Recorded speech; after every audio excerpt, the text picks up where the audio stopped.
हमारा जो आज का विषय था वो था जो वाइट पेपर अभी रिलीज़ हुआ है पार्लियामेंट में 30 जनवरी को हमारी फाइनेंस मिनिस्टर ने उसको रिलीज़ किया था। उसके ऊपर बात करने के लिए हमने आज का ये प्रोग्राम रखा था।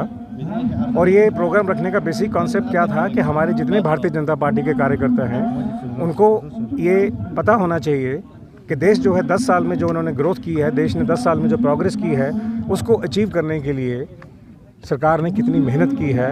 और ये मेहनत जो है जब तक डाउन द लाइन हर आदमी के पास नहीं जाएगी, जब तक नीचे आखिरी पंक्ति में आखिरी आदमी तक ये बात नहीं जाएगी, तब तक हमारी मेहनत करनी जो है वो सफल नहीं होगी। तो उसको देखते हुए, उस कड़ी में देखते हुए हमने ये आज का प्रोग्राम रखा था, जिसमें हम बात कर रहे थे कि 2014 में जब हमारी सरकार बनी और आज 2024 में हम कहाँ खड़े हैं। हमारी वृद्धि दर तब क्या थी, हमारी इन्फ्लेशन तब क्या थी, हमारा जीडीपी तब क्या था, हमने वहाँ पे किस चीज़ को लिया था और आज हम कहाँ पे खड़े हैं। और इसको देखते हुए हमने काफ़ी आंकड़ा साझे किए हैं, हमने काफ़ी बातें की हैं, समझाने की कोशिश की है। और ये अपने जो हमारे कार्यकर्ता हैं उनको हमने कहा है कि देखिए, भारत एक बहुत बड़ा देश है और हम किस्मत से फॉर्चुनेटली उस पार्टी के साथ हमारा एक लगाव है, उस पार्टी के साथ हमारा रिश्ता है जो पार्टी दुनिया की सबसे बड़ी पार्टी है। और हमारी पार्टी का ये दायित्व है, हमारा पार्टी का ये कहना है कि सरकार की हर चीज़, सरकार की हर स्कीम वहाँ तक पहुँचनी चाहिए जहाँ तक उसके लिए बनाया गया है। तो ये हमारा आज का मेन इशू था। तो सर ये बताइए कि आप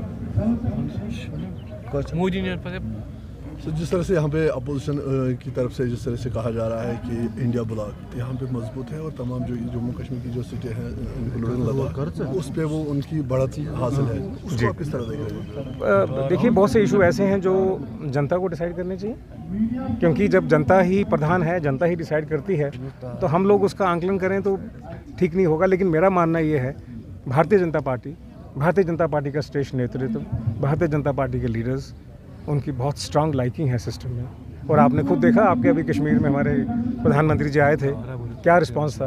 अब उससे ज़्यादा अगर उस रिस्पांस को देखने के बाद भी अगर आप ये कहें कि दूसरे लोग क्या कहते हैं, तो मुझे लगेगा कि शायद अब उन्होंने कहना है वो कह रहे हैं, लेकिन हम एज ए पार्टी ये ज़रूर कहेंगे कि लोग जो हैं वो सर्वप्रिय हैं, जनता सर्वप्रिय है, जनता का अपना एक ओपिनियन है, जनता सब देख रही है, उनको सब मालूम है कि क्या हुआ है आज तक, क्या होना चाहिए और आगे उनके बच्चों के लिए, एक सेफ फ्यूचर के लिए, नई जनरेशन के लिए क्या चाहिए उनको। तो उस पर काम कर रहे हैं सब लोग, हम भी काम कर रहे हैं, वो भी काम कर रहे हैं। सर ये बताइए कि कल इलेक्शन का अनाउंसमेंट हो गया, लोकसभा का, असेंबली का नहीं हुआ जम्मू कश्मीर में, तो आपका क्या रिएक्शन है? कुछ नहीं, अब ये इलेक्शन कमीशन का काम है। अब उन्होंने इतने बड़े देश में इलेक्शन करा रहे हैं, कुछ स्टेट्स को उन्होंने लिया है बीच में, जम्मू कश्मीर के बारे में, क्योंकि यहाँ पे शायद उनका ओपिनियन होगा, क्योंकि हमसे तो कंसल्ट नहीं करते वो।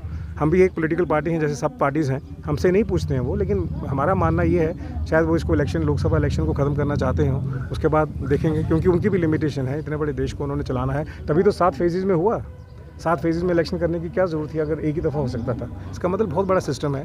तो JNK शायद उसके बाद होगा, पर इसके बारे में एज ए पॉलिटिकल पार्टी हम कुछ नहीं कह सकते। लेकिन जहाँ तक हमारा सवाल है, मैं ये कहना चाहूँगा कि हम तैयार हैं। आज आप अनाउंस करें, हम आज तैयार हैं। अब कल शाम को अनाउंस करते हैं, हम कल शाम को भी तैयार हैं, कभी भी तैयार हैं हम। आप कब करिए अनाउंस, हम तैयार हैं।